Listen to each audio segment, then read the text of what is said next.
Akhir pekan lalu saya melihat di news, saudara, ya mungkin saudara juga melihat ya di pantai Huntington Beach itu dan beberapa pantai lainnya di Ventura County itu sudah ramai dikunjungi orang, ya. Juga beberapa restoran sudah membuka pintu untuk pelanggan, ya supaya bisa duduk di dalam restorannya menikmati makanan. Jalanan, saya yakin kalau saudara keluar rumah sudah tambah ramai. Mungkin 80-90% sudah penuh. Saya sempat beberapa hari lalu menuju 60 freeway ke East. Wah, itu macet bukan main. Ya, luar biasa. Rupanya orang-orang yang dikurung selama lebih 2 bulan di rumah itu sudah tidak tahan. Ya, stres, jenuh, letih, lesu, loyo, gak bergairah. Jadi perlu ada kesegaran jasmani. Jadi manusia-manusia pada keluar, ya. Saya nggak tahu saudara sendiri keluar rumah nggak, jalan-jalan nggak? Ya, cari udara segar, mungkin lihat sunset, olahraga, dan melakukan aktivitas lainnya untuk menyegarkan kembali kehidupan yang jenuh dan bosan itu. Saudaraku yang kekasih, kesegaran jasmani itu memang penting dan perlu. Tapi kesegaran jiwa dan roh itu juga jauh lebih penting diperhatikan. Saya tidak tahu bagaimana dengan saudara selama ini. Permisi tanya, bagaimana caranya saudara mendapatkan kesegaran jiwa, kesegaran roh? Hal-hal duniawi termasuk mengumpulkan banyak uang dan harta, bukanlah cara untuk menyegarkan jiwa kita. Sebab semua hal yang bersifat duniawi dan kedagingan kita itu adalah sementara. Nah, kesegaran jiwa dan roh haruslah datang dari Tuhan dan dari firman Tuhan yang kekal.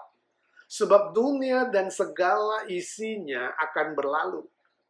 Tetapi Tuhan dan firman-Nya itu akan tetap selama-lamanya. Nah, sebab itu saya ingin mengajak saudara membaca firman Tuhan malam ini untuk belajar sebuah tema hidup yang disegarkan kembali. Mari kita membaca dari 1 Timotius pasal ke-6 ayat 11 dan 12. Ada 2 ayat firman Tuhan yang saya akan baca untuk kita. 1 Timotius pasal 6 ayat 11 dan 12. Demikian firman Tuhan. Tetapi engkau, hai manusia Allah, jauhilah semuanya itu. Kejarlah keadilan, ibadah, kesetiaan, kasih, kesabaran, dan kelembutan. 12. Bertandinglah dalam pertandingan iman yang benar, dan rebutlah hidup yang kekal. Untuk itulah engkau telah dipanggil dan telah engkau ikrarkan ikrar yang benar di depan banyak saksi. Nah, saudaraku, dari firman Tuhan di atas, kita melihat ada 3 kata penting yang ditulis dalam bentuk perintah. Diterjemahkan berakhiran lah di situ. Ya. Yaitu, jauhilah, kejarlah, bertandinglah.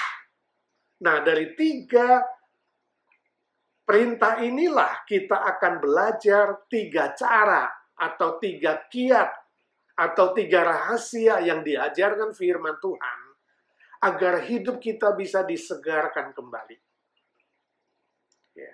Dengan demikian kita bisa hidup lebih damai, lebih tenang, lebih sukacita, dan lebih bergairah dalam menjalani hari-hari kita. Yang pertama, firman Tuhan mengatakan, jauhilah semuanya itu, ayat 11a. Ini adalah panggilan kepada kita yang sudah percaya. Orang-orang sudah menerima Kristus yang disebut dengan manusia Allah. Tadi dikatakan, hai manusia Allah. Istilah hai manusia Allah adalah sebuah panggilan kepada orang-orang percaya. Kepada kita yang sudah mengenal Kristus. Untuk menjauhi semua itu, dikatakan Rasul Paulus. Jauhilah semua itu. Nah, pertanyaannya, semua itu apa? Jauhilah semuanya itu. Semua itu berhubungan dengan ayat-ayat sebelumnya. Konteksnya harus diperhatikan. Jadi ayat sebelumnya, ayat 9 dan 10 berkata apa? Firman Tuhan bilang demikian. Tetapi mereka yang ingin kaya terjatuh ke dalam pencobaan, ke dalam jerat, dan ke dalam berbagai-bagai nafsu yang hampa dan yang mencelakakan, yang menenggelamkan manusia ke dalam keruntuhan dan kebinasaan. Ayat 10. Karena akar segala kejahatan ialah cinta uang. Sebab oleh memburu uanglah beberapa orang telah menyimpang dari iman dan menyiksa dirinya dengan berbagai-bagai duka. Jadi saudara, jauhilah semuanya itu artinya jauhilah keinginan untuk jadi kaya raya secara materi, secara duniawi. Jauhilah keinginan untuk mengumpulkan kekayaan dengan mencintai uang. Sebab cinta uang adalah akar kejahatan. Oh, bukan nggak boleh cari uang, saudara. Jangan salah mengerti ayat ini. Ya, ayat ini berkata cinta uang. Cinta uang adalah orang yang memfokuskan dirinya kepada hal-hal materi, uang saja. Cita-citanya menjadi kaya secara duniawi, secara materi. Saudara, kalau fokus hidupmu hanya materi dan duniawi, dan mengejar uang, mengejar kekayaan yang sementara, hidupmu tambah stres. Ya, tambah susah, tambah banyak khawatir, tambah frustrasi, tambah depresi. Pasti hidupmu secara jiwa, roh, dan fisik tambah letih, tambah lelah, tambah loyo, tambah tidak bergairah, tambah berbeban berat. Itulah sebabnya firman Tuhan mengatakan, jauhilah semuanya itu. Ya. Karena hidupmu bukan semakin segar dan bergairah, tapi semakin berbahaya. Bukan bahagia, tapi bahaya. Hatimu akan jauh lebih kosong. Sebab banyak yang sudah jadi korban. Mereka yang cinta uang. Mereka yang ingin menjadi kaya, kata firman Tuhan, jatuh dalam pencobaan, hawa nafsu, kehancuran, kejahatan, menyiksa diri dengan berbagai duka cita, ya. Penyimpangan iman, berbagai kecelakaan, bahkan kebinasaan. Jadi sangat berbahaya, saudara, kalau cita-cita ingin menjadi kaya. Secara materi, secara duniawi. Dan fokus hanya kepada cinta uang dan mengejar uang. Saya ingat kesaksian seorang teman di Jakarta. Ya, dia cukup sukses, seorang businessman yang cukup sukses. Dia katakan, dulu dia itu punya bisnis proyek-proyek pemerintah yang diberikan oleh pejabat-pejabat penting. Oh, nampaknya sih banyak uang, ya, hasilnya banyak uang. Tapi dia katakan sebenarnya hidupnya lebih stres dan lebih frustrasi. Kapan saja dia ditelepon, dia harus segera datang. Si pejabat dan istrinya kalau ulang tahun, dia harus ingat, dia bilang. Dan berikan hadiah istimewa. Kalau dia keluar negeri, banyak titipan, beli ini, beli itu. Semuanya harus dipenuhi. Bahkan dia katakan ulang tahun istri dan anak dia lupa. Ya, sering janji dengan istri dibatalkan, dengan anak dibatalkan. Tidak ada waktu untuk keluarga, tidak ada waktu untuk ibadah, apalagi ya melayani Tuhan. Nggak ada waktu untuk itu. Dia harus standby untuk sang pejabat. Ya, bikin pusing, bikin stres, bikin darah tinggi. Akhirnya dia nggak tahan, dia minta stop. Semua proyek itu dia stop. Dia katakan, Pak, sekarang saya kapok, Pak. Saya mau hidup yang secukupnya, sederhana aja. Dan saya sekarang senang, saya lega. Saya bisa punya waktu untuk istri, untuk anak, untuk banyak kegiatan lain, bahkan saya ada waktu untuk ke gereja. Puji Tuhan. Ya. Dia sadar, kalau tidak sadar, dia akan terbelenggu oleh hidup yang semakin stres, semakin frustrasi, dan membuat dia bisa tambah sakit, bahkan bisa binasa. Amsal Sulaiman pasal 23 ayat 4-5 firman Tuhan bilang, jangan bersusah payah untuk menjadi kaya. Tinggalkan niatmu ini. Kalau engkau mengamat-amatinya, lenyaplah ia. Karena tiba-tiba ia bersayap. lalu terbang ke angkasa seperti Raja Wali. Jadi uang itu punya sayap, saudaraku. Ya, hati-hati. Kamu pikir kamu dapat, kalau bukan milikmu akan melayang. Akan hilang. Cepat dapat, cepat hilang. Buat kamu hidupnya lebih susah dan lebih khawatir. Ingat, sebagai manusia yang sudah diselamatkan oleh Tuhan, kita di dunia ini tidak punya hak milik. Bahkan semua manusia nggak punya hak milik. Apa yang kita punya itu sementara. Dipinjamkan saja. Ya, titipan dari Tuhan. Jadi, kalau kita sadar bahwa nggak ada yang bisa kita miliki, kita tidak jadi lupa diri. Ya. Tapi kalau kita pikir kita jadi pemilik, kita akan lebih banyak khawatir, gelisah, sibuk tak menentu, untuk mengikat diri dengan berbagai harta kekayaan materi, dan kita tambah gak segar hidupnya. Sebenarnya kita hanya punya hak untuk mengelola. Itu harus diingat. Mengelola apa yang dititipkan Tuhan.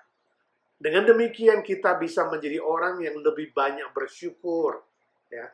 Lebih ingat bahwa hidupnya hanya sementara. Bahwa kalau kita meninggal pun kita tidak akan bawa sedikit pun harta kekayaan duniawi pulang ke sorga. Sebab itu di ayat 7 dan ke-8 konteksnya bilang begini. Sebab kita tidak membawa sesuatu apa ke dalam dunia.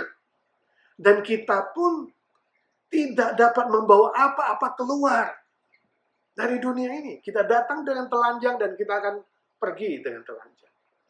Asal ada makanan, kata firman Tuhan. Asal ada makanan dan pakaian, sudah cukuplah. Jadi, firman Tuhan mengajarkan kita merasa cukup dan puas di dalam Tuhan. Ya. Merasa puas terhadap apa yang dikaruniakan Tuhan. Membuat kita lebih banyak bersyukur daripada bersungut-sungut. Ya. Membuat kita tidak khawatir. Membuat kita tidak jadi lebih stres, lebih letih, lebih lesu, lebih tidak bergairah. Sebab kita memikirkan apa yang tidak ada, kita akan tambah khawatir. Khawatir gak punya ini, khawatir gak punya itu, gak memiliki ini, gak memiliki itu. Tapi kalau kita puas terhadap apa yang sudah ada, apa yang diberikan Tuhan, hidup kita itu lebih tenang, lebih damai, lebih segar, lebih kuat di dalam Tuhan. Sebab itu Tuhan Yesus berkata di Matius 6:33, Yesus katakan, carilah dahulu kerajaan Allah dan kebenarannya, maka segala sesuatunya akan ditambahkan kepadamu. Gak usah tambah khawatir, karena Tuhan akan menambahkan segala sesuatu sesuai dengan kekayaan dan kemuliaannya. Sebab itu saudara-saudaraku, rahasia pertama untuk disegarkan kembali, hidupmu yang disegarkan kembali, jauhilah semua keinginan dan cita-cita untuk menjadi kaya raya secara materi dan duniawi. Hiduplah dengan puas di dalam Tuhan, sesuai dengan apa yang diberikan oleh Tuhan, apa yang dikaruniakan oleh Tuhan. Milikilah tujuan hidup dan motivasi hidup yang benar, yaitu memuliakan Tuhan dan mengelola apa yang Tuhan berikan untuk menjadi berkat bagi orang lain. Itu rahasia pertama.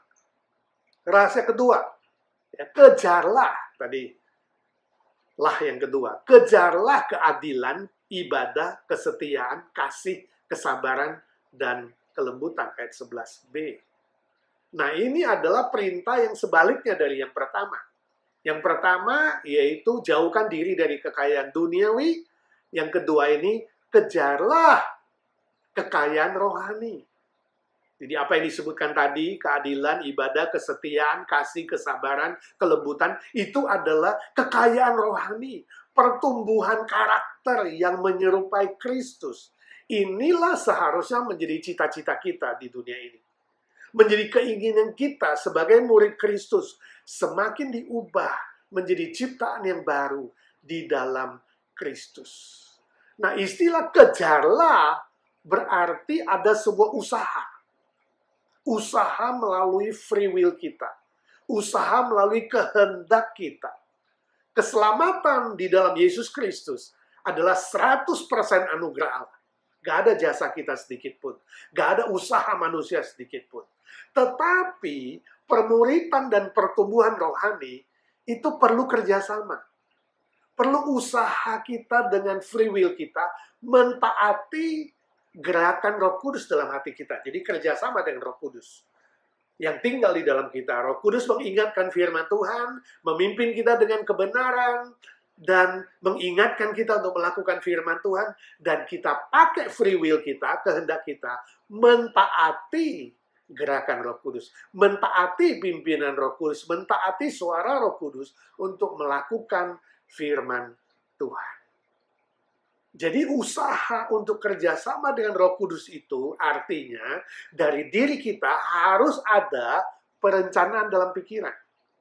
Harus ada keinginan atau tekad dalam hati dan ada kemauan, ya, kehendak untuk mempraktekkan kebenaran firman Tuhan. Maka kita akan berhasil bertumbuh semakin dewasa di dalam karakter dan rohani, dan itu membuat hidup kita, jiwa kita, roh kita lebih segar di dalam Tuhan. Saya ingat saya pernah dengar kesaksian di Jawa Timur, ada seorang encek yang sering dipanggil encek Gombak di Jawa Timur. Dia itu seorang yang suka berjudi, ya, terikat dengan kebiasaan buruk di dunia ini. Tapi setelah dia percaya kepada Tuhan Yesus, dia bertekad untuk berubah. Hidupnya yang keras, kasar, dan semau gue diubah oleh Tuhan menjadi karakter yang lebih baik, lebih benar, lebih lembut. Dia banyak berubah. Tapi ada satu hal, yaitu keinginan berjudi itu selalu dia terjatuh. Ya. Selalu kambuh lagi. Dia nggak tahu bagaimana harus melawan itu. Akhirnya dia bertekad dengan nekat memotong salah satu jempol tangannya. Ketika ditanya, kenapa kamu lakukan itu? Dia katakan, setiap hari ketika aku lihat jempolku yang terpotong ini, aku tahu aku tidak boleh berjudi lagi. Aku sudah janji sama Tuhan. Aku diingatkan kepada janjiku kepada Tuhan, kepada tekadku untuk tidak lagi berjudi, tapi hidup baik dan benar di dalam Yesus Kristus. Nah, saudaraku yang kekasih, kita gak perlu seperti itu. Saudara gak perlu seperti encek Gombak itu. Jangan sampai saudara memotong lidah saudara kalau lidah saudara sering berdosa dan berkata yang jorok dan yang najis. Jangan potong kakimu atau jari kakimu kalau saudara sering pergi ke tempat-tempat yang tidak benar dan berdosa. Jangan potong tanganmu kalau tanganmu berdosa. Ya, jangan lakukan itu. Itu encek Gombak. Tapi poin saya adalah perlu ada usaha. Perlu ada perencanaan dalam pikiran. Tuhan, saya mau berubah dalam hal ini. Tuhan, saya mau berkeinginan menjadi lebih baik, lebih benar. Ada sebuah usaha untuk semakin menyerupai Kristus, menyerupai karakter Kristus. Semasih hidup di dunia, bercita-citalah semakin dewasa dalam pertumbuhan rohani dan karakter yang baik dan benar demi memuliakan Bapa di sorga. Maka hidup kita itu akan lebih disegarkan oleh Tuhan. Jiwa dan roh kita itu bergairah dalam menjalani hidup ini. Sebab ada sebuah cita-cita, ada sebuah keinginan yang mulia, yang kekal sifatnya dan nilainya. Yang ketiga, cara ketiga untuk disegarkan kembali, firman Tuhan berkata, bertandinglah dalam pertandingan iman. Bertandinglah dalam pertandingan iman. Ini juga perintah. Ya. Pertandingan iman itu untuk mengalahkan semua godaan, cobaan dalam perjalanan menuju hidup yang kekal. Itu ayat ke-12. Istilah bertanding di sini adalah sebuah tindakan yang aktif. Perintah yang harus dilakukan. Bukan anjuran atau himbauan atau mudah-mudahan bisa dilakukan. Tapi aktif, siap untuk bertanding secara rohani, melawan semua godaan, cobaan yang akan menjatuhkan kita dalam perjalanan mengikut Tuhan. Untuk bertanding, saudara, dibutuhkan disiplin dalam latihan. Ya, ibarat atlet olahraga misalnya, perlu latihan, perlu belajar, perlu tekun dan disiplin dalam waktu, disiplin dalam makanan, minuman, istirahat, dan semua kegiatan lainnya. Demikian juga dalam pertandingan rohani, untuk menang melawan godaan, cobaan, ya, panah api dari si jahat, siasat-siasat si jahat, kita membutuhkan latihan rohani juga. Ini sangat-sangat penting. Tidak heran dalam konteks sebelumnya Rasul Paulus menuliskan firman Tuhan. Dalam ayat 6 dia katakan bahwa ibadah itu kalau disertai rasa cukup memberikan keuntungan yang besar.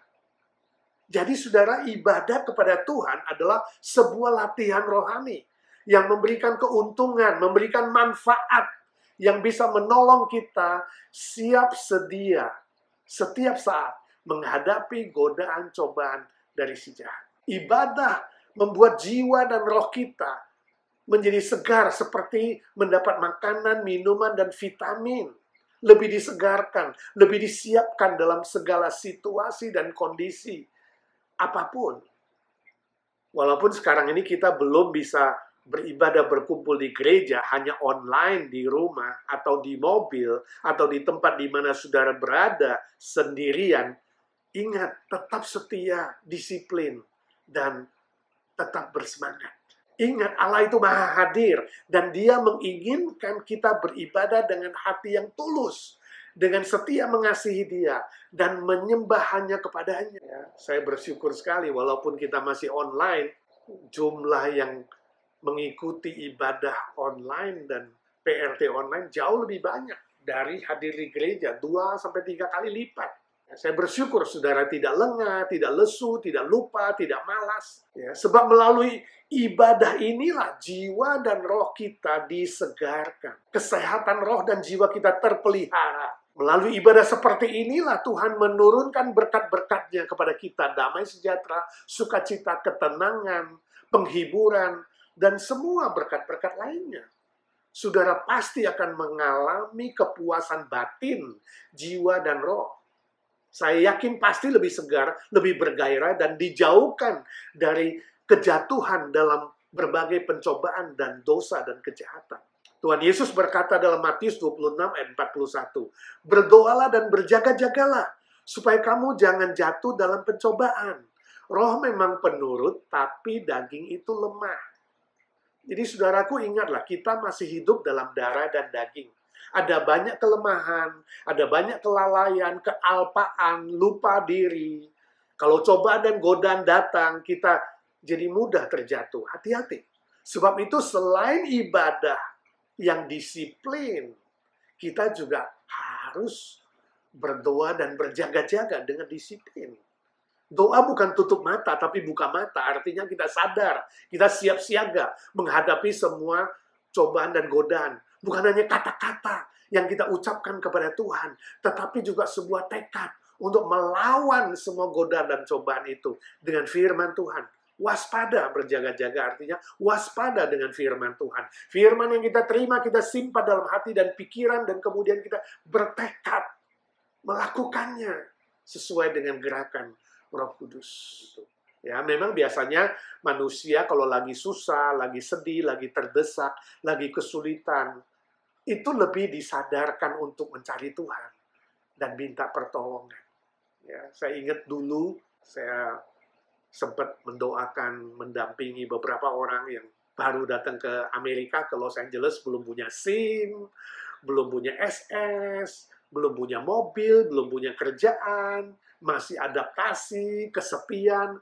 Itu mereka itu rajin ke gereja, beberapa anak muda dan ada sebagian dewasa rajin ke gereja, ikut ibadah dengan rajin, ya, ikut doa, ikut PA, bahkan kegiatan-kegiatan lainnya termasuk aktif melayani, lalu mulai ditemani mencari SS, ya, mencari SIM, kemudian mendapatkan pekerjaan, mobil, dan ada sebagian begitu dapat mobil dan kerjaan, menghilang. Nggak tahu kemana. Ya, di telepon juga nggak ada, nggak pernah muncul lagi di gereja. Ada yang sempat jawab bilang, oh sekarang sibuk, ya tidak ada waktu untuk hal-hal ibadah, doa, dan hal-hal rohani. Sayang sekali. Saya doakan hal sedemikian tidak terjadi di IGNC. Amin. Nanti setelah gereja kita reopen, saya harapkan saudara-saudara juga tetap setia dan disiplin dalam mengikuti ibadah minggu dan PRT hari Jumat. Belajar firman Tuhan dan berdoa bersama-sama. Kehadiran jumlah yang beribadah dan PRT saya harapkan bisa bertambah, bertumbuh. Secara kualitas dan kuantitas kita bertumbuh bersama-sama. Amin. Puji Tuhan.